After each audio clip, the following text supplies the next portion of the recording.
이 영상은 병원과 정식으로 맞짱 까자는 내용의 영상입니다. 병원에 아무리 오래 다니고 돈을 써도 고질적으로 해결할 수 없는 증상들을 겪어본 경험이 있으신가요? 아니면 그런 것 때문에 힘들어하는 주변 사람을 본 적이 있으신가요? 오늘 영상을 끝까지 다 보면 앞으로 평생 내가 겪고 있는 증상이 병원에서 치료할 증상인 건지 아니면 다른 방법으로 치료해야 할 증상인 건지 구분할 확실한 기준이 생기실 겁니다. 앞으로 쓸데없는 곳에 괜히 시간 낭비, 돈 낭비할 필요가 없어지는 것이죠. 학생들 안녕, 마이크쌤이야. 오늘은 왜 조루, 지루, 발기부전, 자위중독을 포함한 대부분의 시민성 증상들을 병원에서 치료할 수 없는지에 대해서 알려줄게. 주변을 둘러보면 조루나 발기부전을 치료해주겠다는 병원이나 업체들이 엄청 많지. 서로 자기네들이 효과적이고 잘났다며 주장하기 바빠. 이와 반면에 지루 치료는 어떨까? 지루 증상을 해결시켜주겠다는 병원을 본 적 있어? 아니면 조루나 발기부전처럼 지루 증상에 효과적인 약을 광고하는 업체를 본 적 있어? 아마 없을 거야. 왜냐면 그런 건 있을 수가 없거든. 조루는 인위적으로 신경을 마비시키거나 잘라버리면 당장 증상이 나타나지 않기 때문에 효과적이라고 착각하게 만들 수 있어. 발기부전도 인위적으로 혈류를 모이게 하거나 신경을 예민하게 하면 당장 증상이 나타나지 않기 때문에 효과적이라고 착각하게 만들 수 있지. 이와 반면에 지루는 인위적으로 당장 증상을 감출 수 있게 하는 방법이 없어. 나는 이러한 지루 증상이 성기능에 대한 학생들의 잘못된 선입견에 대해 중요한 메시지를 주고 있다고 생각해. 사실 성기능 심리학을 꾸준히 공부한 학생들은 알고 있겠지만 조루나 지루, 발기부전 증상 모두 발생하게 된 원인은 사실 크게 다르지 않아. 모두 악습관 중독에서 비롯된 것들이지. 그것이 자기 위로가 됐든 관계가 됐든. 저번 영상 적도 이론, 즉 도파민 다이어트 이론 영상에서도 말했듯이 다이어트를 하고 싶은 사람이 맨날 치킨 피자를 먹으면서 다이어트 식품을 챙겨 먹는다고 과연 살이 빠질까? 성기능도 똑같아. 성기능 문제 완치를 원하는 사람이 맨날 자극적인 음란물을 보고 하던 대로 관계를 하면서 약을 먹는다고 과연 성기능이 좋아질까? 사실 세상에는 조루나 발기부전 환자에 비해 지루 환자들은 많이 없는 게 사실이야. 그래서 지루 치료를 원하는 사람들은 거의 모두 나를 찾아오는 것 같아. 왜냐하면 아무리 찾아봐도 지루에 대한 명확한 해결책을 제시해주는 사람이 없기 때문이야. 이 모든 건 다 시민성 문제에 본질적으로 접근했기 때문에 가능했던 일인 것 같아. 이와 반면에 전국의 조루나 발기부전 환자들은 그 수에 비해 나를 찾아오는 환자는 많지 않아. 왜냐하면 지금 당장 증상을 틀어막을 수 있는 해결책들이 많기 때문이라고 생각해. 예를 들어 칙칙이, 비아그라, 마취형 콘돔, 배부신경 차단술, 시알리스, 플리지, 팔팔정, 쌤돔 등등 많은 것들이 있겠지?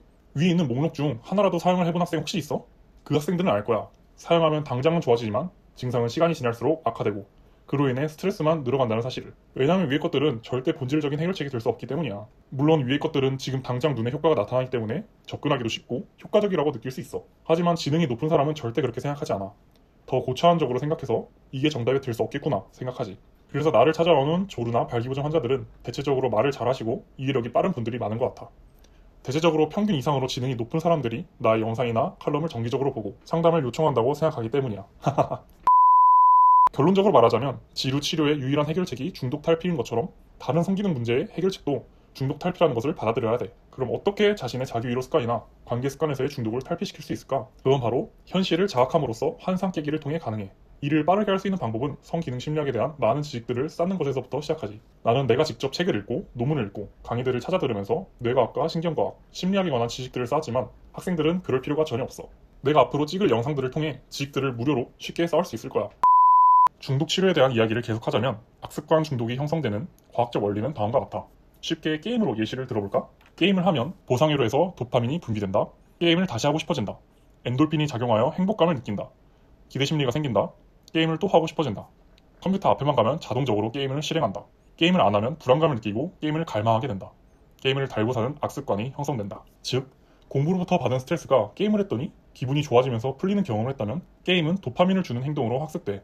이때 분비되는 엔돌핀이 기대감을 만들지. 이렇게 게임을 하는 행동이 반복되고 습관화가 되는 거야. 나중에는 제어하고 조절하려고 해도 힘들게 돼. 그럼 이번에는 성기능 심리학에 맞춰서 지루로 예를 들어볼까? 지루를 발생시키는 많은 습관이 있지만 나는 하나의 예로 음주 후 관계로 예를 들어볼게. 음주 후에 관계를 하면 도파민이 분비된다.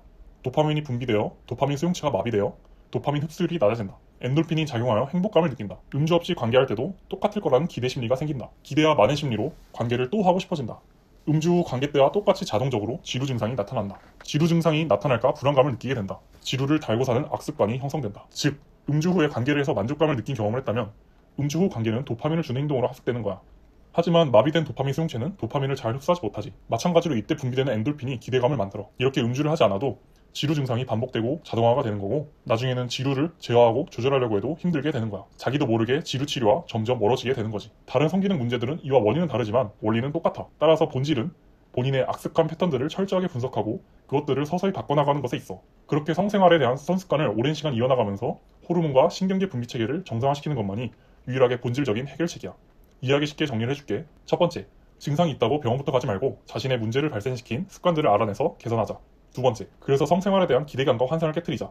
당장 증상을 가릴 수 있는 것에 집착하는 게 아니라 처음부터 본질에 집중해서 습관 개선을 통해 증상을 완치하자. 잘할 수 있겠지? 그럼 지금까지 마이크쌤이었어. 좋은 하루 보내.